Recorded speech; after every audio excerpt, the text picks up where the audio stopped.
का sign bike है। इसमें ब्रेक लगा जब भी खट देना साउंड आता है वो प्रॉब्लम इसमें सॉल्व करेंगे। बने रहिए वीडियो में।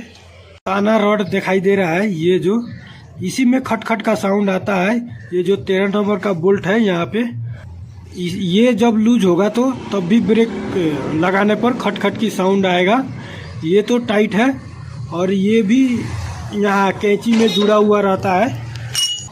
ये ताना रॉड कैंची में जुड़ा हुआ रहता है। यहाँ पे भी एक बोल्ट होता है, ये यहाँ पे भी लूज होने से ये खटखट की साउंड देता है। यहाँ इसे भी चेक करें, अगर लूज है तो इसे टाइट कर देने से ये प्रॉब्लम सॉल्व हो जाएगा। मगर ये दोनों जगह पर टाइट है, फिर भी ये खटखट की साउंड आ रहा है। ये ब्रेक लगाते ही खट देना साउंड आता है इसमें। तो इसको प्रॉब्लम को सॉल्व करेंगे। यहाँ से ये हमने बोल्ट को खोल लिया है।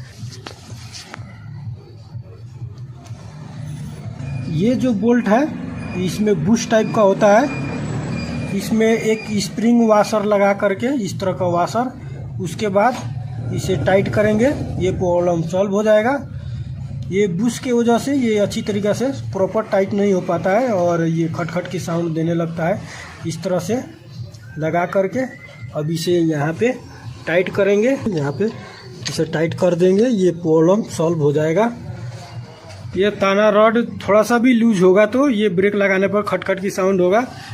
इसमें वही प्रॉब्लम था, ये बुश वाला नट होता है वो प्रॉपर टाइट नहीं होता है अच्छी तरीक़े से, इस वजह से वो खटखट का साउंड देता है। एक स्प्रिंग वाशर लगा करके टाइट कर देने से ये हमारा प्रॉब्लम सॉल्व हो